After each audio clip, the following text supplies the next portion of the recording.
Hello everybody, my name is Joshua Winkins. I'm an 18-year-old filmmaker. Now I bought the Panasonic Lumix 25mm lens a couple of weeks ago for about $150, and I have to say, after using it for about a couple of weeks, I have to say this lens shines in two big areas. Number one is its price. Coming in at $150, you don't find a lot of lenses usually below $300 to $400 that do what this lens can do. So right off the bat, the price, right off the bat, it's really worth it. Second of all is the lightweight, ease of use, portability of this lens. This lens is a very small lens. It's not a heavy lens, so it's something you don't have to worry about. Is this going to fit in my camera bag? Is this too big? Is this going to be a nuisance to carry around? I think that it's definitely worth it for the price and the lightweight right off the bat without knowing too many of the features. So without any further ado, let's go ahead and hop on to the video. Okay guys, before we go ahead and dive deeper into this video, I want to go ahead and answer a couple of questions that you probably have while watching this video. The first question is, why would I not buy this? Coming in at only $150, you would think when the Panasonic G7 comes in about $500, that's almost about $700 for a good lens and a good camera. So the question is, why wouldn't I buy that?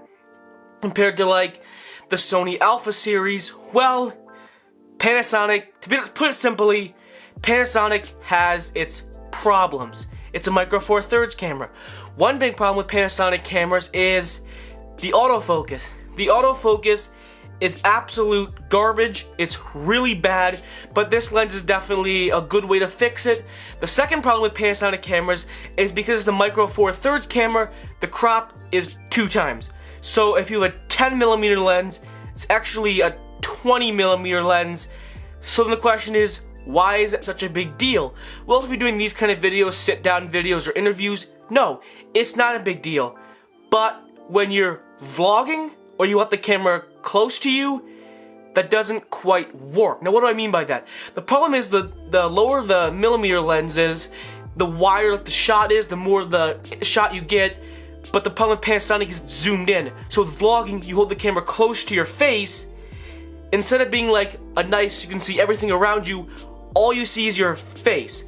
Now that's definitely a problem, but this lens definitely fixes some of the problems. Those are kind of the big problems with the Panasonic G7 just in general, no matter what lens you use. Now let's go ahead and hop on to the specs of the camera so you can get a more detailed look whether or not you should buy this or not. Okay guys, so obviously like I said before, it comes in at $150. Now, that's a little bit expensive, but this lens is actually $250, so it's actually on a $100 sale. So if you're looking or you're considering buying this lens, I would definitely go ahead and pick it up on B&H before that sale ends. I bought it on sale, so I recommend you go and do that. The same. Two other specs I'm sure you guys are going to want to know is focal length. Like I said before, it's 25mm, but because it's a micro four thirds camera, it's actually the equivalent to 50mm. Now, the aperture. This lens can go to 1.7. Now, what does that mean? What does aperture 1.7 mean? Why should you care? To put it frankly, takes better portrait shots. Like I said in my camera basics video, the lower the aperture is, the better portrait shots takes. What do I mean by portrait shots? It means it has that feature where it like blurs out the background, so it creates a nice depth of field between the foreground and background. So in portraits you see the background's blurred out. That's all they do, is a low aperture. So if you're looking to take good portraits or you want the background blurred, aperture 1.7 is almost, I think, one of the lowest apertures you can go, so it's definitely a great plus if you're looking for better portrait shots. Now let's go ahead and hop onto the pros of this camera and why you should buy it.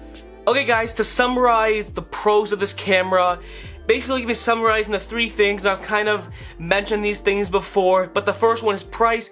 Really cheap, only $150. The second is portability, really easy to carry around, it's not a massive lens. And the third most important feature of this lens is the autofocus.